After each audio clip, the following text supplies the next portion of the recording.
What's up guys, it's Brandon Childs, and today I'm going over an exercise called side scissors. Now this exercise is really important for teaching you how to engage your lower abs with your adductors, which is your inner groin, in order to help protect those groin strains and sports hernias that a lot of people suffer from, but also teach you how to not use your hip flexors and compensate there. So for side scissors, there's two different versions that you can do. It's just all going to depend on what you want to work on. So the first version I'll show you is laying flat on your back. And anytime you're doing an ab exercise while laying on your back, you want to make sure that your lower back is pressed flat against the floor so that you're not straining your lower back. Keep that lower abs engaged like that, back against the floor.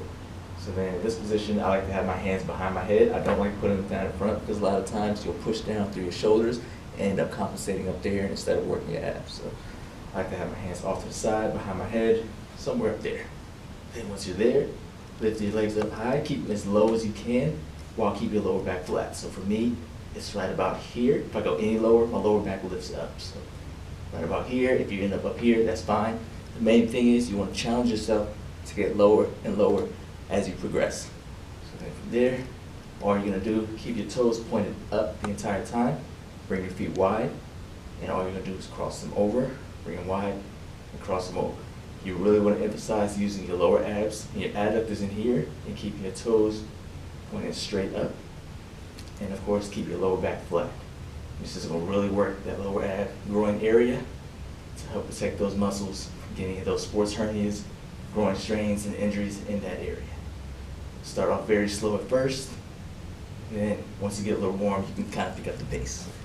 Now the next version, which is my preferred version, you basically do it sitting up with your hands to the side. You don't want to just lay back on your elbows like that because you're not going to be using any of your upper abs. When you sit up a little taller, have your hands up to the side, not holding yourself up. Now when you lift your legs up, you have to use a lot more of your upper ab muscles along with your lower ab muscles. So, same concept. Basically, you want to make sure you keep your chest up, but your pelvis up in the front so that you're not using your lower back, just like before. Then the same thing, bring your legs crossed like that, keeping the toes pointed straight up. Now, as you do this, you're really going to want to start feeling your lower back because you want to try to straighten yourself to keep your chest up. Really have to focus on engaging those lower abs and doing the movement using your lower abs to help protect your lower back. Just like before, start off slow. It's going to feel a little weird at first because you never work these muscles down here probably. But then once they get warmed up, you can go a little faster, go a little wider, get a slight bigger range to again help protect against those sports hernias and groin strain injuries. Now once you get to the point where you've basically mastered that exercise and you're not feeling in your lower abs as much, you can add a little more challenge by doing it on the Bosu or a gym ball. So when you do it on the Bosu, you want to start off sitting slightly in front of the center. If you sit too far back, the moment you lean back, you're just going to roll over. But you also don't want to sit too far in the front because then all you'll be doing is sitting on the edge. It's just going to be too easy. So find a spot to where when you lean back, you should be right on the top of your tailbone. And now, you not only have to focus on, obviously you can't hold onto the floor in this position, so you have to really control your core to keep yourself in the right position. But now you have to lift your knees slightly higher, and you also have to really focus on your obliques to keep you nice and centered because the Bosu doesn't have any sort of stability. So you're adding in that oblique engagement to the same movement, doing the side scissor.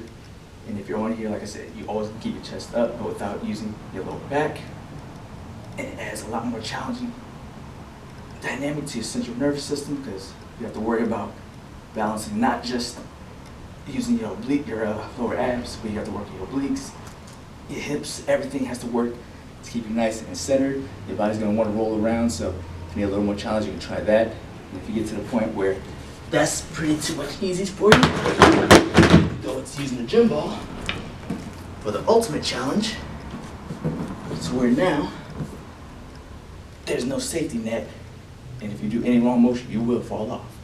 So now, same idea, get under control, and then as you move side to side, the ball's going to want to roll around, and you have to really keep yourself centered. Most of the time, you're going to want to roll front and back, and you have to really focus on using your abs and your hips to keep you in the right position so that your knees don't just drop straight down like that. So once you start moving them, you're not going to stay in one position the entire time, at least not starting off, but that will be the goal. Keep your chest up so that you're not using your chest to compensate, you're not rounding in the abs. But as you can see, it has a lot more challenging dynamic. It's not going to look perfect as you do it on the regular floor, Your legs might bend a little bit. Just keep working towards proper technique, and over time, your central nervous system will adapt, and you'll notice the changes out in your regular daily activities. Thank you guys for watching. Be sure to like and subscribe, and if you have any questions or requests, make sure you leave them in the comments so that I can continue to make content that will bring out your ultra instinct.